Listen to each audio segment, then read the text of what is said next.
Hello everyone, good evening. So a very good evening. We would like to thank Bombay Stock Exchange and Bonds India for having us here. So without further ado, let's get started. We'll be sharing our screen real quick. Please allow us a moment.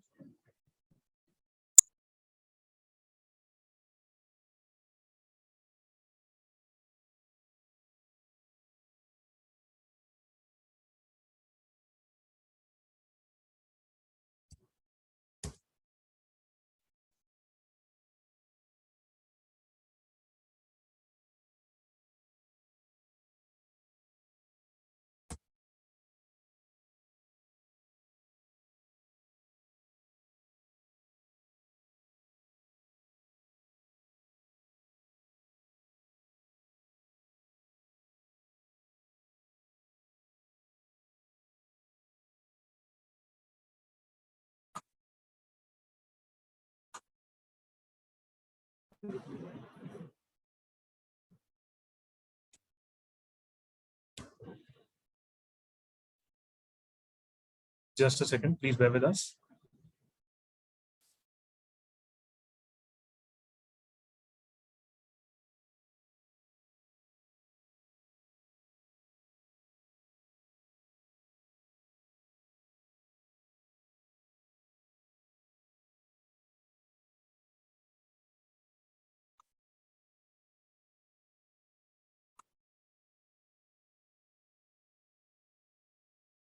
Before starting, I think let's take a poll first to understand our audience. Yeah, can we please have the poll up on the screen?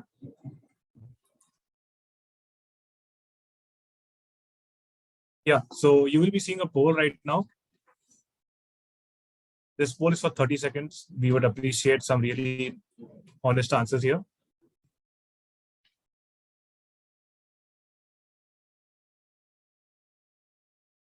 Right. Great to see that we have a good beginners crowd here. So let us quickly share the results as well. Right. So 63% of our attendees here are beginners, 34% intermediate, and 2% advanced. So this is really good to know that we have a good mixed crowd out here. Great. So we are just facing some technical issues with the screen share.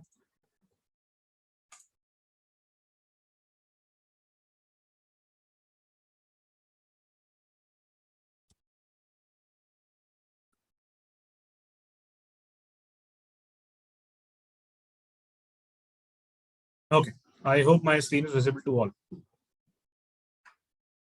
Right. So we're going to deep dive into the very, very basics of bonds, what bonds are, why do bonds exist, what kind of benefits, financial benefits do we get from the trading of bonds, from investing, holding them till maturity, right? So as we all just saw, because of the poll that a lot of beginners are here, so we'll be going through the very basics, the very ABCD of bonds, right? So it'll be a very good detailed session. We won't be hurrying up. We'll take all the questions at the end of the session. So please do bear with us. Right. So speaking about the market structure, how does the financial market basically function, right? There are two aspects to it. One is debt and the other is equity, right? So what happens is that in debt instruments, a lot of formal and informal lenders exist in our market. By formal lenders, I mean there might be banks, institutions, NBFCs who are into the daily business of lending money, but there are also informal sectors where loans are circulated. Now, informal sector generally tends to be on the higher side when it comes to rate of interest charged. Henceforth, bonds come into play, right? In a regulated formal sector, bonds, depending on how good the issuer is and their credit ratings, which we would come to later on, they issue debentures of bonds, right? Now, this is what is the capital market, debt and equity. Today, we are going to discuss about the bonds. Second point being, there are a lot of bonds in the market. There are money market bonds. There are bonds that are being traded in the secondary market, how they're going to get settled, where do you pay the money, how do you get the bonds. We'll be covering all of those, right? Moving on, we'll just see the basic structure of the Indian debt market. So we can break it down to two segments broadly, the Gsec segment and the corporate segment. The government securities segment, the issuer is the government, our Indian government. And in that also, there are also sovereign papers. There are papers like government securities, state development loans. They are all backed by RBI. In the corporate segment, we have public sector versus the private sector. Public sector covers PSUs, public sector banks, and private sector is basically the corporates and the private sector banks. So this is the basic structure that the Indian debt market has. Right. Would you like to add something? Yeah. So diving deep into these, as you can see on the slide, that there are Gsecs, treasury bills, state development loans, bonds, commercial papers, so on and so forth. So let us just take one point very quickly. Gsecs are nothing but government securities. Gsec is a short form that we use for a government security. So whatever securities that a central government issues, they are known as Gsec in the market. Followed by treasury bills. These are short-term lending instruments, followed by state development loans. You can say that state development loans are a form of a government security. They can be shorter or longer, depending upon what the issuer goes with. Then comes commercial papers and certificate of deposits. Commercial papers, again, are short-term lending instruments. Generally, we find corporates doing these. And then comes certificate of deposits, which are short-term lending papers, but these are done only by commercial banks, right? So we just quickly dive on to the next slide. Basics of bonds. When we talk about what a particular bond is, we are talking about an instrument or lending instrument wherein a company or the government lends money to somebody, for example, any person or any corporate. They are basically issuing, they want to issue bonds because they want to raise money for their ongoing operations, or they want to start a new project. For that, they need money. So it's basically a loan instrument. And debt issuer is somebody, debt issuer, or we call them the borrower, can be a corporate or an institution or the government. Debt holder is the person who is lending the money, who is also then called the investor in the market. So basically, bonds are instruments wherein the payments are predefined. So your principal amount, your coupon, interest payments are all defined. So investors get a sense of what they are going to get at the maturity of the bond. Yeah, I think. So having said that, a bond has a certain face value, and the issuer, which is the one who issues the bond, pays a fixed coupon or interest. Like in bank FDs, we get an interest per year. Similarly, in bonds, we get a coupon per year. Now that coupon can be anywhere between 7% or even 3, 4, 5%, right up till 13, 14, 15%, depending on who the issuer is, what is the credibility of the issuer, what type of credit rating the issuer is carrying. All these are the things that we need to keep in mind before investing in bonds. Right. So moving on to the next slide, why bonds got introduced at the first place, right? Okay. So basically, bonds, they are in the market for a huge capital raising. Having said that, it does not mean that it is not open to the retail sector or only institutions can participate in it. BondsIndia is exclusively a platform which is trying to service to all the retail people who are wanting to invest in high yielding bonds and trying to get tax-free bonds, so on and so forth. Right. Coming back. So bonds, they generally go out for a lower cost of borrowing with respect to the issuer. For example, there is HDFC. HDFC might get a higher cost of borrowing in the market, maybe, for example, 8 or 9%. But similarly, HDFC might issue bonds and take the money from the market at a cost of 7.5% or maybe 7.80% for that matter of fact. Okay. So features of bonds, again, like we discussed, there's a coupon rate, which is also your interest payment. Coupon rate can be fixed or variable depending on the bond. Interest payments are regular. The investor knows beforehand at what intervals the interest payments are coming in. Maturity date is also specified beforehand. So the investor would know that on this particular date, on this particular maturity date, I will be getting my principal back. So yeah, repayment of the principal. So just a quick clarification, which a lot of people face. The coupon can be an annual interest payment. It can be a semi-annual interest payment. It can be quarterly. It can even be monthly for that matter of fact. So generally, a lot of people, they come to the bond market with the aim of getting a X amount of monthly return. A lot of retired people, they invest a lot of their savings in the bonds for monthly return so that, they can take out the monthly expenses and all. So these are the types of payments that we get to see in bonds at a higher yield as compared to other fixed deposits, which people do for their returns around 7 or 7.5%. Bonds tend to give you a safe, secure return anywhere ranging from 8% right up till 13-14%, which can even be monthly, annually, quarterly, semi-annual, whatever the investor would like to know. Also, a quick reminder, we would request all the participants to kindly put up the questions in the Q&A tab so that we can review it quickly during the end of the session and we can answer your questions in a better way. So before going into this slide, I think let's take another poll. We have a few questions. Can we please have the poll? So the question is, who can issue bonds? Options are Government of India, corporates, trust, or all of the above. We'll give about 30 seconds for our audience to answer this question.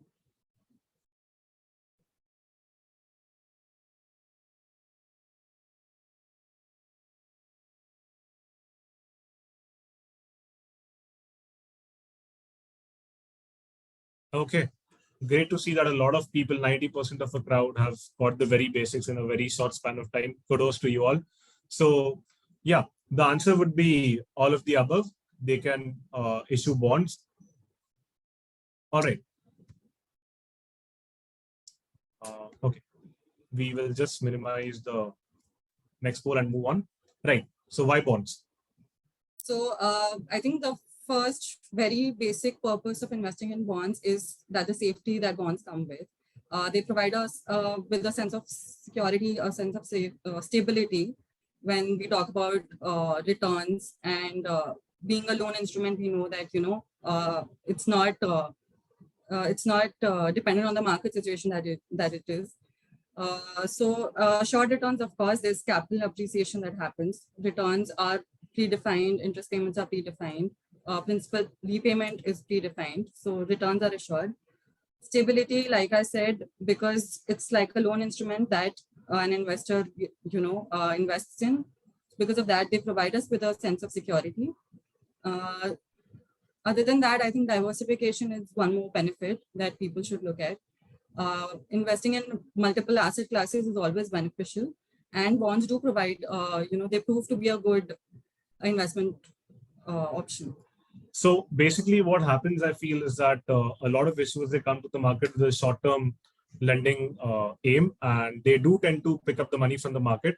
Now, since they are entering in the financial market, so they're also regulated by SEBI and they're being watched over by the regulators. Right. So always there's a sense of safety with the end investor that the issuer has to be safe. Plus, on top of that, the regulators like the SEBI is always keeping a watch that how the issuer is performing, whether a bond defaults or not. If the bond defaults, proper legal proceedings are being taken place. So all the steps are being taken by the issuer and even by the regulator side that the end customer or the end investor should be tension-free of his or her money, right? So we'll just quickly move on to the next slide.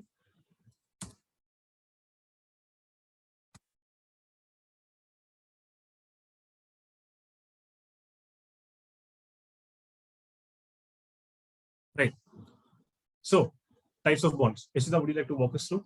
Yeah, so there are multiple types of bonds that we can look at. For example, like we discussed, there are government securities, state development loans. These are from the government security segment.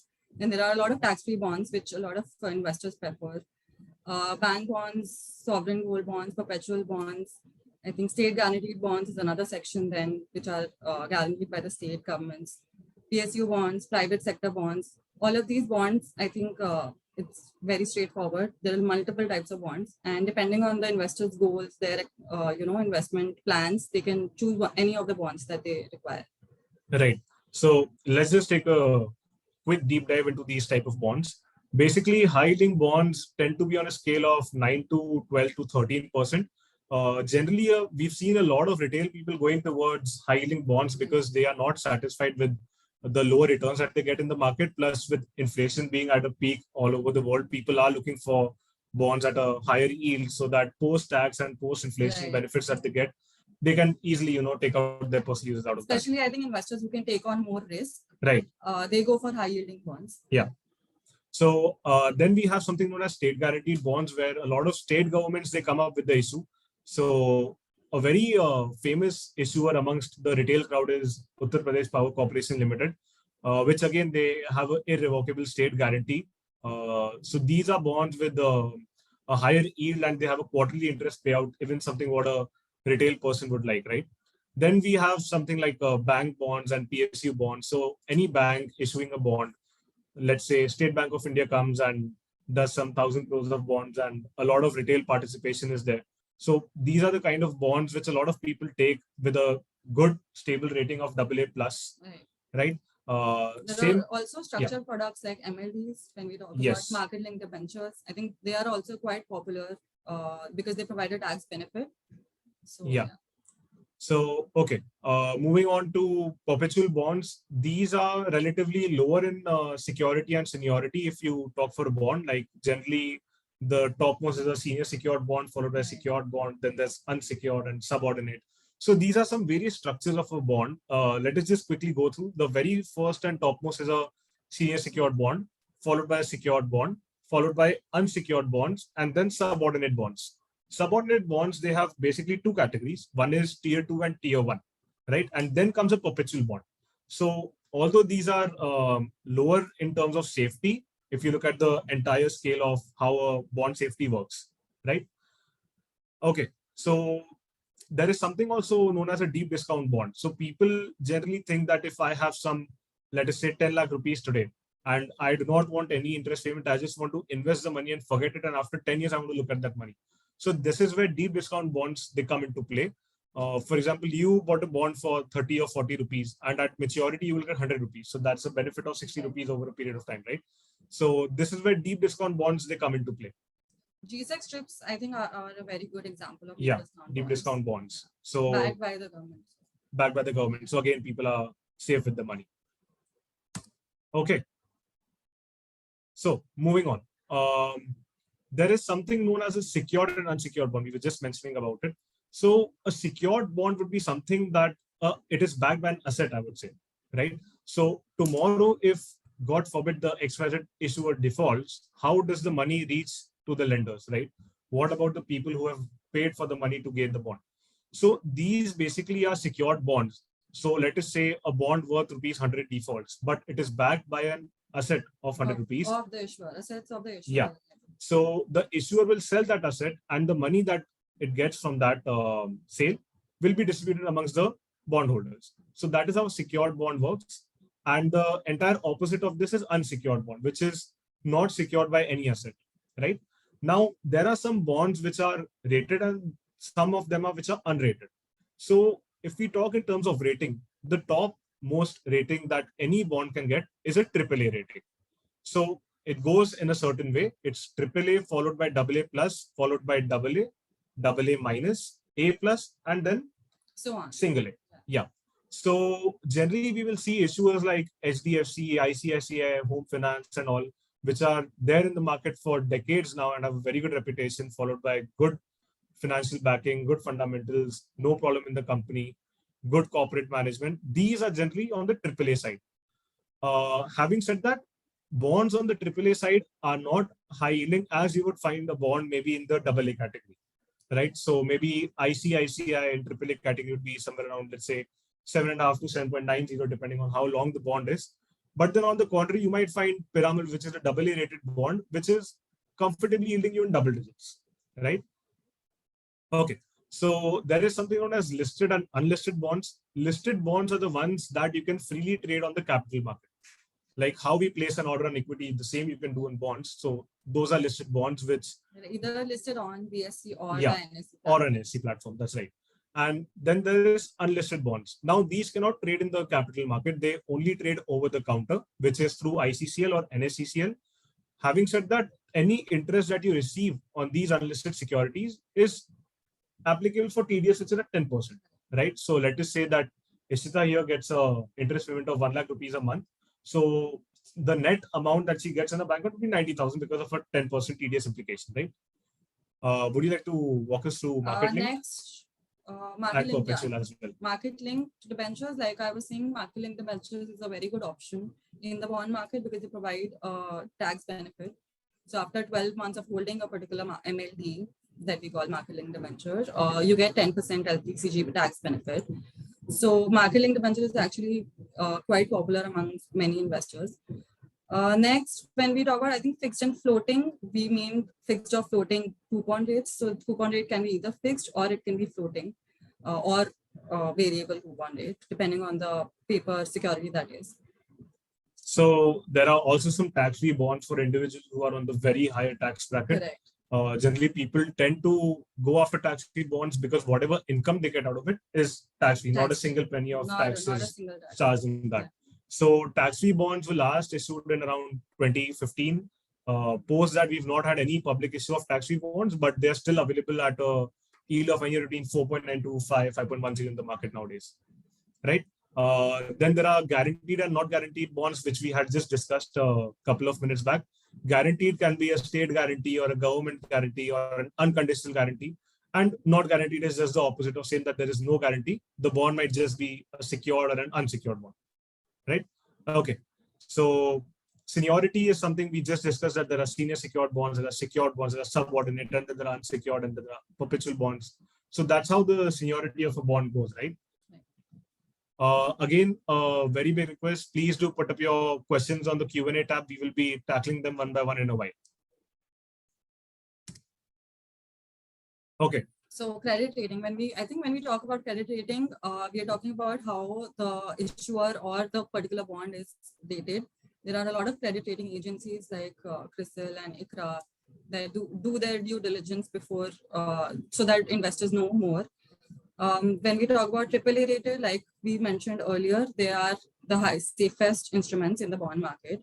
Then the investment grade is such that after AAA comes AA plus, then AA, then AA minus, then A plus, and so on.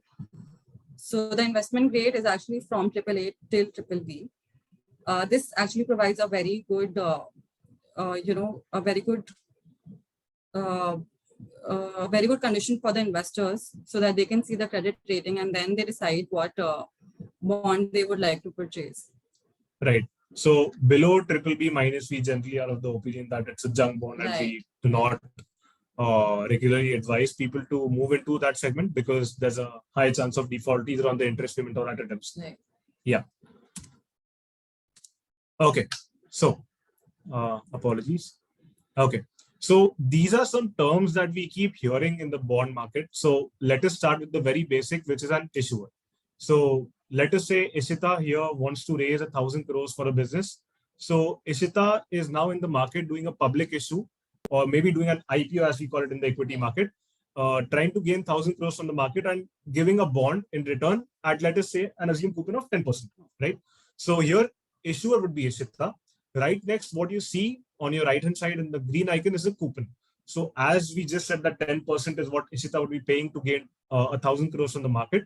So that is a coupon or the fixed amount of money that Ishita has to pay to her bondholders, right? Then there is something known as an information memorandum. So today Ishita is in the market to do 1,000 crore issue, but there is a lot of paperwork. There's a lot of comprehensive description that she'll have to put up to SEBI and to the investors, that why does she want this money, where will she be placing this money, and whether this money is secured, whether this bond is secured or not secured. Right? All the minute details are mentioned in the IM, information memorandum, that investors can see before investing in the bond. Right. Now we come to something known as a clean price and a dirty price. And then in relation, we have something known as what is a yield, right? So basically what happens is, let us say that Ishita successfully did 1,000 crores in the market. Congratulations to you. Now this bond is trading in the market. Let us say that today this bond is listing at 100 rupees. Ishita issued one bond for 100. The bond has now been placed for 100 rupees in the market. Now, because of market conditions, because of buying and selling pressure of that particular bond, the price of this bond fluctuates. Now, this is what we call the clean price, right? Now, clean price, the term we say clean is because it is exclusive of accrued interest. Now, a common question is that what accrued interest is.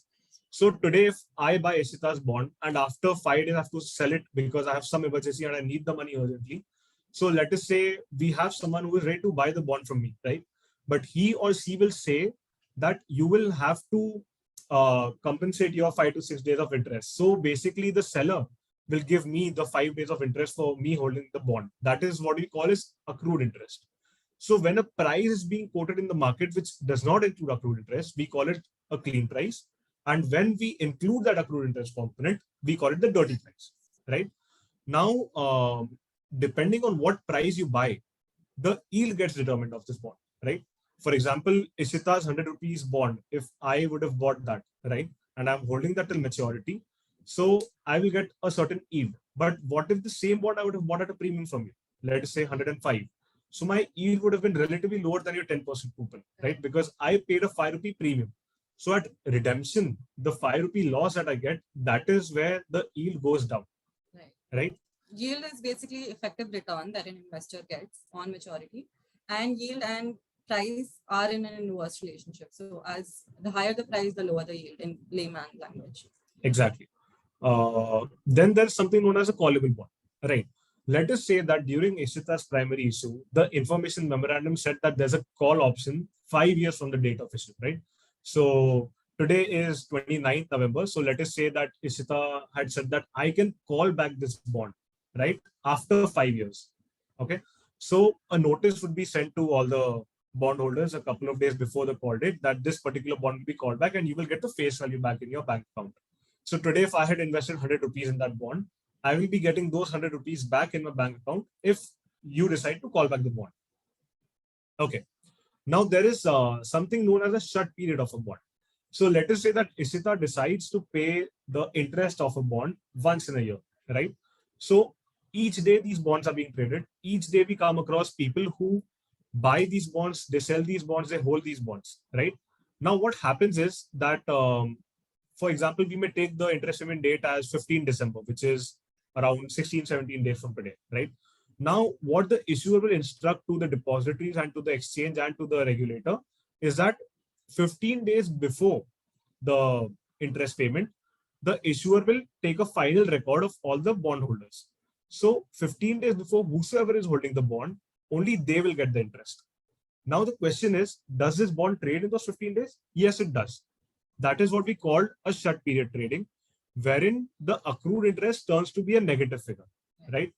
Instead of the buyer charging accrued interest from the seller because the buyer was because the seller was holding the bond, it becomes a vice versa situation, right? The buyer would be charging the seller accrued interest because the buyer, the end client who would get the bond, will not be receiving the interest payment.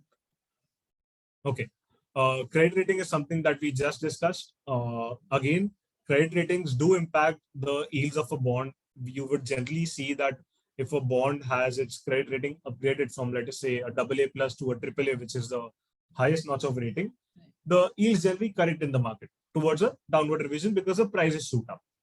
Right? That's a very good point. Actually, I think credit rating also changes according to market situations and how is the issuer performing in repaying their financial obligations. Right. So we have also seen issuers adding this step up and step down clause, which a lot of people get confused in the market. So a lot of issuers say that if my credit rating gets downgraded, I will pay another 1% of interest payment till the maturity. And if I get upgraded, I will pay 1% less because now I'm a better issuer, so my cost of borrowing should be less. So this is something known as a step up, step down coupon clause, which a lot of people have. And all these details is something, again, which you would find in the information memorandum. Okay. Now, rolling back to the example of Ishita doing a public issue of 1,000 crores. Now, Ishita somehow has to convince the market that people should trust in her bonds, that she would be paying the money regularly and doing the redemption at the time of maturity. So for this, Ishita says that I secure my bonds with some assets, but there has to be someone who will watch over these assets. There has to be someone who will say that these assets really do cost 1,000 crores in the market. That valuation justifies for the asset, right? So this is where a debenture trustee comes into play. A debenture trustee would check all the assets of financial health of the company, whether all the promises being made on the information memorandum will actually be met or not, right? And followed by this, then the company decides that we will do a coupon of, let us say, 10% secured by some asset, and then an investor starts getting the cash flow. As you can see, the green icon towards the bottom right. Now the cash flow is what the interest payment or the coupon that the retail person or the institution holder, the bondholder gets, right? Okay, so moving on.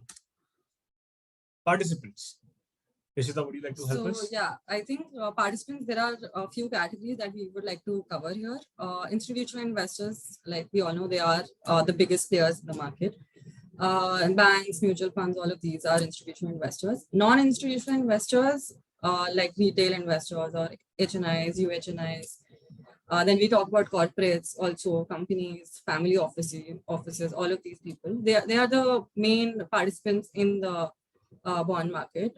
Main, I think, biggest players are the institutional investors. Retail investors are still, the participation by them is still very low. So having said that, this is where Bonds India comes into play. We have a B2C platform, which is www.bondsindia.com. This is a core retail-centric platform where you can do your trades and have a real-time settlement with ICCL, which is again a body of BSE. So yeah, this is where we are also ensuring that the market is well balanced and retailers do have a fair share of them in the market. Okay, so rolling back to types of issuers. Again, there's government, central government, which we said that these are Gsec or government securities, state government, which are SDLs, as we said, state development loans. And then there are public sector undertakings followed by public sector bank like SBI or Canara Bank or Union Bank for that matter of fact. In private, you would see a lot of corporates, a lot of banks, a lot of NBFCs like Bajaj Housing or HDFC or ICICI Home Finance or ICICI Bank for that matter of fact. So these are the types of issuers that we get to see in the market nowadays. Is that right? Yeah. Okay. Would you like to tell us about the regulators? Yeah, like we mentioned before, I think SEBI, for example, keeps a close watch on what is happening in the market and who is doing what. So SEBI is actually the regulator of the corporate debt market. When we talk about the Gsec market, government securities segment, RBI is the regulator. RBI keeps a close watch on what trades are happening and how much volumes are happening, at what price they are happening. So they play a very, very important role in maintaining the Indian debt market. Right. So let us see how RBI comes here. A lot of people have a question regarding to the settlement, right? So generally what happens is if an X person decides to buy a bond, so he or she has to make that certain X amount of payment to the RBI, which would be an RTGS. So basically, BSE has a nodal bank account with the RBI. So you basically do an RTGS to ICCL, which is Indian Clearing Corporation Limited. Let us say I am the end client, I am the retail client who is buying the bond, and Ishita is BondsIndia.com. So Ishita would be transferring the securities to BSE ICCL, and I would be transferring funds to BSE ICCL. Only after both the things are received, then only does a deal get settled. Right. ICCL is like a settlement platform. It's a settlement platform of Bombay Stock Exchange. So this is where SEBI and RBI play a very, very major role. We've seen in the past that SEBI has penalized a lot of corporates because of them not complying with certain rules and etc. Right? Maybe people are not maintaining enough money in their debenture trusteehood and all of that. I think it's very important for all the bond market players to adhere to SEBI guidelines. Yeah. SEBI issues circulars, issues guidelines that all of us should be aware of. Okay. So we have a little statistic here of private versus public issues. So you would see that generally private placements have a fair amount of share in the past 2-3 years. There's something known as EBP issues, which everyone might be wondering what EBP stands for. So EBP is nothing but an electronic bidding platform. These are mainly of 2 exchanges, which is again BSE and NSE. So generally a lot of institutions and brokers, they have access to the EBP and they generally end up bidding for that particular issue which comes, which is a privately placed issue. Having said that, EBP also includes QIBs, which are qualified institutional buyers. Okay, so we would quickly like to walk everyone through that what a private issue and what a public issue would mean. So again, rolling back to the example, Ishita wanted 1,000 crores from the market. That was a public issue. Ishita openly invited everyone, which would be retail, which would be institutionals, which would be banks, which would be corporates, everyone in the market to come and invest in a company, right? This would be a listed issue. On the contrary, let us say I today decide to place 500 crores in the market, but I do not want a lot of retail participation. I only want institutional and corporate participation. So I would go for a private issue. This is where what we saw in the previous slide, the EBP, the electronic bidding platform, that comes in, right? So what happens is that on EBP, I list my particular company and I say that this is the coupon I'm going to pay, let us say 10% per annum. This is the size of the issue. And the bidding starts at a certain given time frame, which is set by the exchange. And the very next day, there's a process called a pay-in. So that is where, let's say, Ishita as an institution would have bid maybe 50 crores in my company, right? So she has to give this 50 crores to me, but she directly won't be giving it to me. She'll be giving it to the exchange, the BSE pool account. In turn, once all the funds are collected, it goes to the issuer and the issuer gives all the bonds electronically in your demat accounts. So that's how a private issue goes on, right?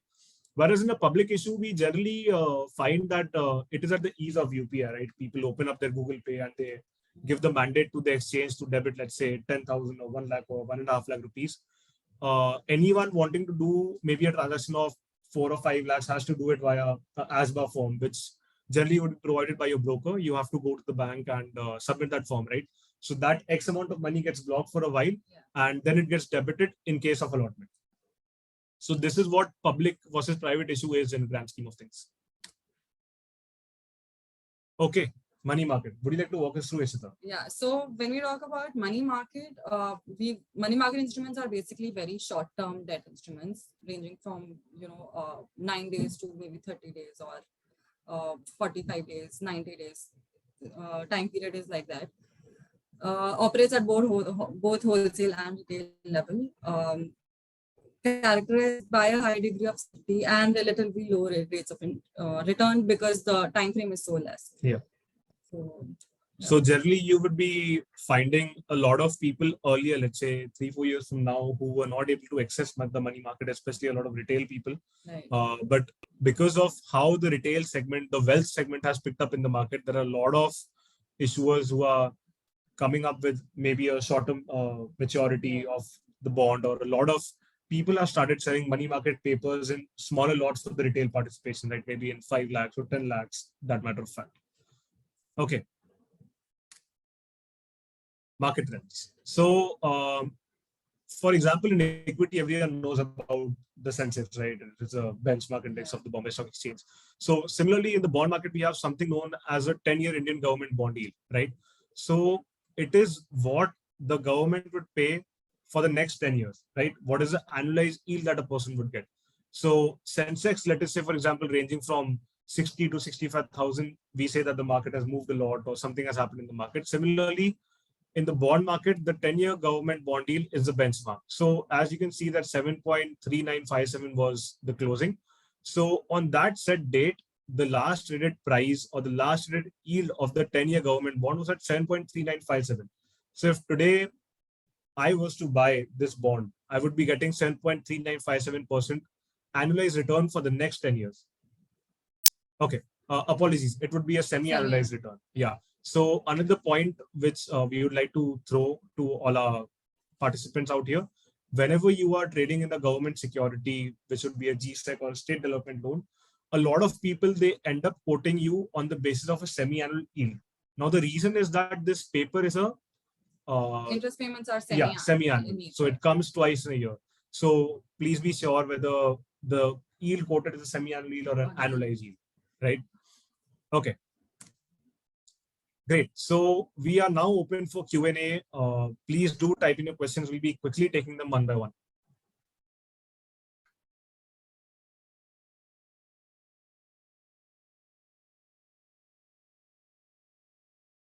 I think let's take one or two more poll questions before we go on to the Q&A session. We surely can.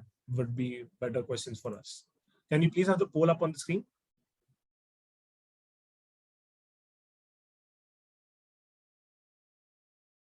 So just to test the knowledge or of our audience, we would like to have this poll for 30 seconds. Who can invest in bonds?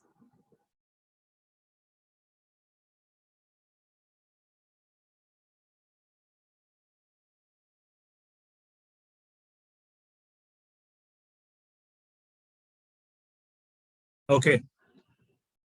Great to see that 95% of the people have got the correct answers. So the answer would be all of the above. So individual institutions, corporates, anyone can invest in bonds. It is even open to trusts and family offices and HNIs and ultra HNIs, right? Okay. So let us quickly take some Q&A sessions. So the first question would be from Yogeshwar Dalvi. It says, can you guide how to invest in state government bond and the platform for the same? So state government bonds, you can invest on a lot of online platforms. BondsIndia is one of them. If you would like to know which state government bond would you like to invest in, there are a lot of state government bonds like Andhra Pradesh State Beverage Corporation Limited, which is a AA rated bond. Then there's Uttar Pradesh Power Corporation Limited, which is an A+ rated bond with an irrevocable state government guarantee. Right. Okay. So we again have a question from Ms. Priya Chakrabarti, which says, what is the minimum amount required to invest in bonds? So a lot of people have this question as to how much money do I need to invest? Do I need to have minimum 10 lakh rupees or let's say 50 lakh rupees, which is okay, but it is completely wrong. You can invest with a kitty of as small as 5,000 rupees at BondsIndia.com. So whatever yields you're looking, whatever credit papers you're looking, or maybe a higher rated paper, which should be a AAA or a AA, you can invest with a kitty of as small as 5,000 rupees and get the yield of your choice, the interest payment of your choice, be it monthly or semi-annual or annual for that matter of fact. This is actually a very good point because a lot of investors have this, apprehension about the minimum being 10 lakhs or 5 lakhs. Okay. Moving on to the next question by Mr. Reddy. Ishita, would you like to take this? What does the call option mean for a perpetual bond? Call option, when we talk about callable perpetual bonds are basically when an issuer has the option to call the bond before maturity, that on this date, I think like we discussed that on this day, we will call the bond. So that is, that is the basic structure of a call option. Right. Because the issuer might have good cash flows, the issuer might not feel to pay the X amount of coupon rate to the market. So he or she can always put a call option in the information memorandum while issuing the bond, and they can call back the bonds as and when they like, but only on the set date. Yeah, they will notify before calling of the purchase. And in case of bank bonds, these are to be approved by the RBI. They cannot just call back the bonds, right? Be it a commercial, private, or a PSU bank. So again, there's a question by Srini which says, what are the potential risks associated with bond investments? So being very frank, a secured bond, the risk is comparatively very less. It is next to minimal. But maybe in an unsecured bond, if an investor is risk averse, that investor might not want to invest in an unsecured bond. But on the other hand, there's an investor who loves risk, who is okay with an unsecured bond and happy with the higher yield, is trusted in the issuer, is okay with, let us say, a lower rating and a higher yield, then he or she can obviously go with that. So Please. Risks, I think every financial instrument has some inherent risk. Bonds also do have some inherent risk. So for that, I think credit rating is, for example, one of the measures that investors can look at. Then the financial health of the company, of the issuer. All of these things that people can look at before they're investing in bonds, so that they have a better idea of what kind of investments they're making. Right. So again, Mr. Deepak has asked a very interesting question that says the difference between a state government bond and a state development loan. Would you like to go with this? So state government guaranteed bonds, like Ansh discussed, are, for example, UP Power Corporation or Andhra Pradesh State Beverages. They are guaranteed by the state. But when we talk about SDLs, they are state development loans. They are from the government securities segment. When we talk about Gsec segment, the service provider is again RBI in SDLs. So that is the main difference. So we've generally seen that state guaranteed bonds are issued by the corporates which are owned by the state, but state development loans are generally, issued by the state themselves. Yeah, state development loans are sovereign papers. Yeah, so they are sovereign. They don't have any rating as such because they're sovereign backed is by the highest rating that any security would get. Okay, moving on to the next question. This is again asked by Mr. Reddy, which says, how do we check the credit worthiness and payment track record of state and PSU bonds? So generally, the payments of PSU and state bonds have been on time. SDLs and PSUs, or even central government securities for that matter of fact, have never delayed any interest payment or have never defaulted. Credit worthiness, again, PSUs, generally you would find all of them are AAA rated except IFC and THDC, which is maybe a AA rated. followed by state development loans, which are again a sovereign guarantee. So I think they're backed by central government securities. They're backed by the full faith and credit of the government. So there's no question about them defaulting or delaying in payments. Right. So again, Mr. Harshvardhan is asking, can ROI on bonds beat inflation? If yes, please elaborate. So let us take the example of a pyramidal bond, which would be yielding 10.5%, and with someone in a, say, a medium tax bracket, after inflation, the post-tax return might anywhere be around 4 to 5% net to the client, right? The person has paid his taxes, the person has bet the inflation that is there in the market. So this is where a high yielding bond comes into play. It defends you against inflation, it beats your taxation, and then the return that net you get is a tax-free return, which would be around 4 or 5% if we take an imaginary figure of 10.5%. Before, I think when we talk about high yielding bonds, we should always look at our risk profile if we are willing to take that risk and then invest in the bond market. So a very interesting taxation-based question by Ms. Simi Naik. It says, is the coupon or final proceed credited to the account net of TDS in case of bonds?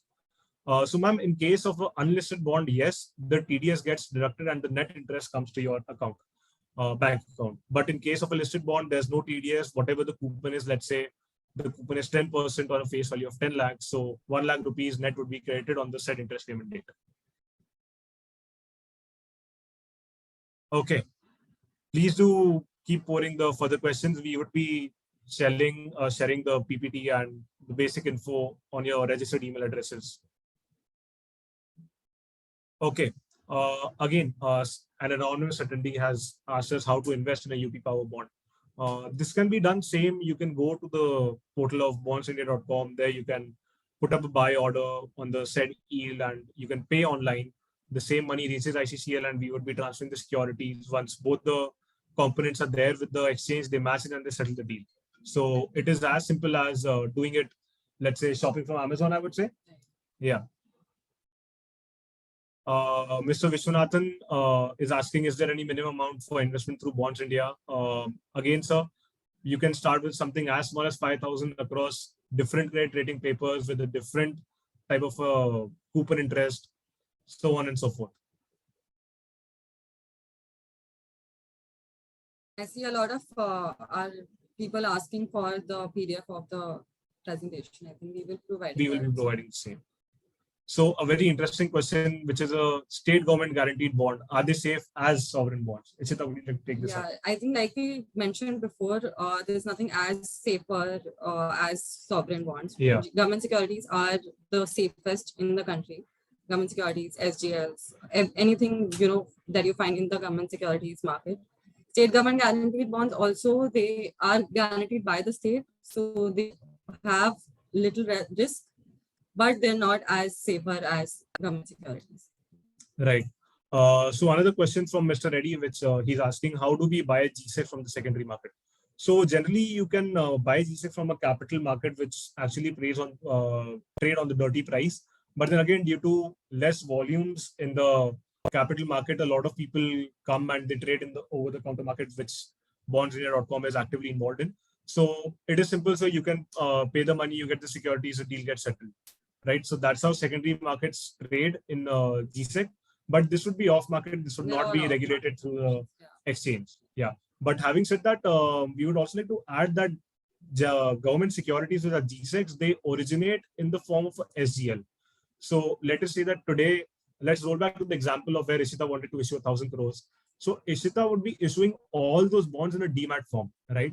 So let us say I have my demat account with, for example, Globe Capital Market Limited. So I will be getting those bonds in my demat. But in the case of a SDL or a central government security, these originate in the form of SGL, right? So SGL and demat, they have a very thin line of a difference.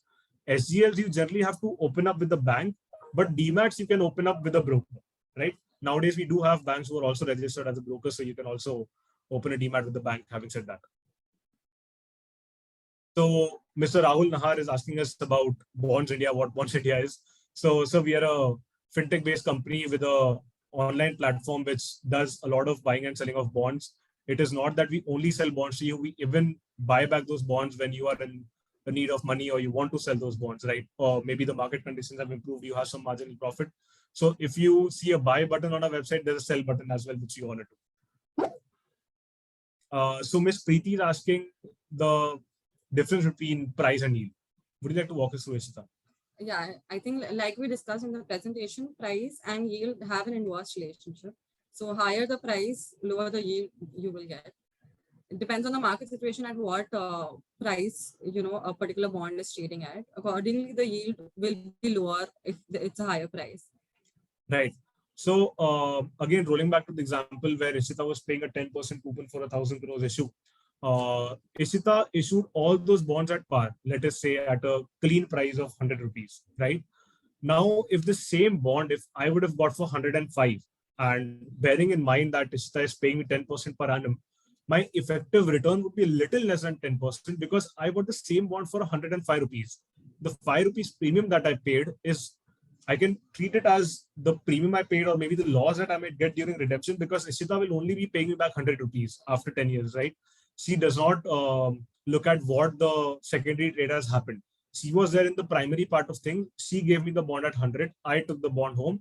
It is me who bought the bond at 105 rupees for the second time because it was trading at a premium. Yeah. So my overall yield or the effective return goes down from 10%.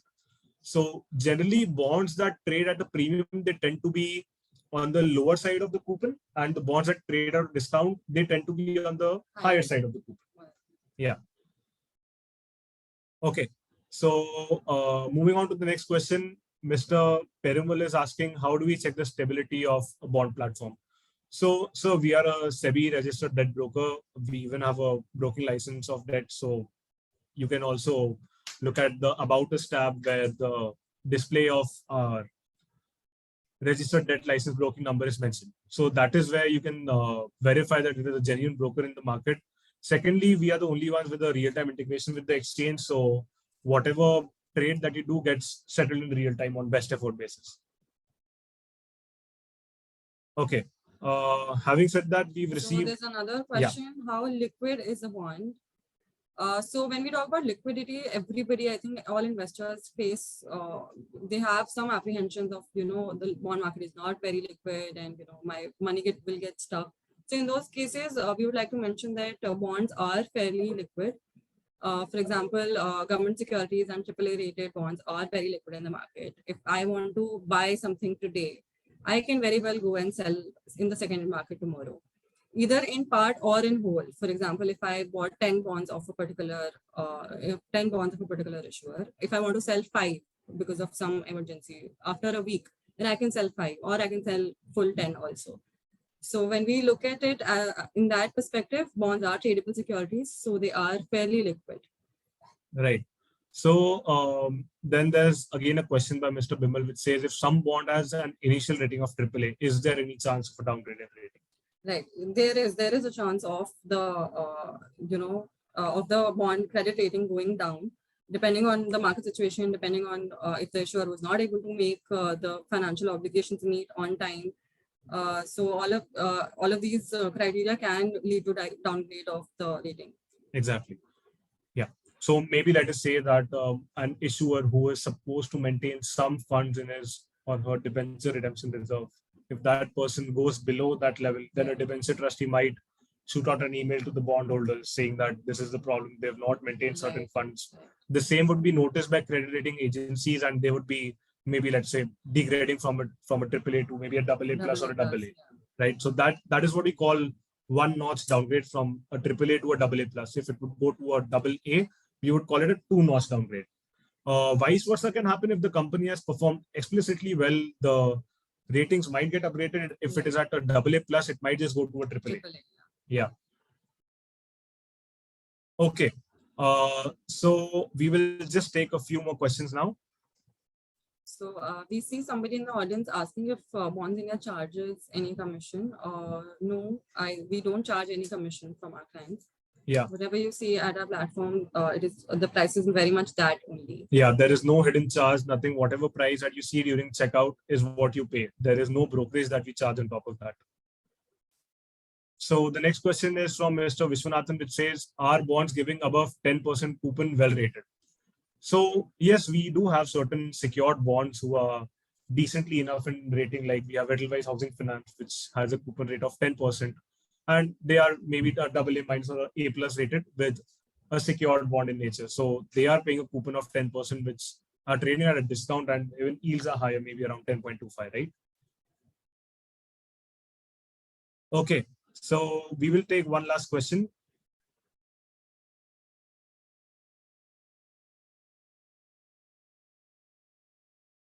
Okay. So Mr. Arunachalam is asking difference between a senior secured bond and an unsecured bond. So again, rolling back, a senior secured bond would be at the topmost hierarchy in terms of seniority of repayment, or if in case the company defaults, whom do they pay the money to first? This would be a senior secured bond. That is the topmost priority of the company to repay, right? Then there's unsecured bond. Now, we would like to throw some light that unsecured might be of what nature, whether it is an unsecured subordinate tier 2 or a tier 1, right? Because the subordinate tier 2 is superior to a subordinate tier 1 bond.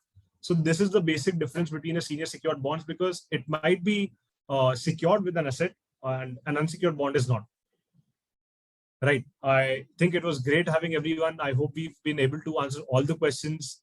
Please do reach out to us at info@bondsindia.com.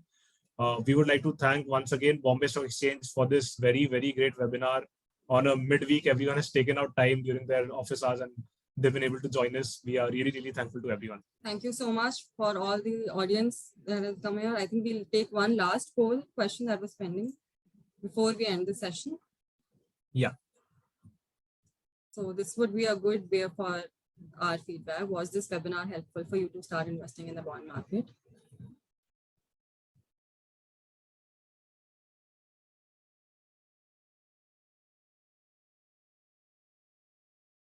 Right. Okay. So for further questions, please do get in touch with that info@bondsindia.com. We will have a dedicated relationship manager get in touch with you and they will answer all your queries. Thank you so much for having. Have a good day.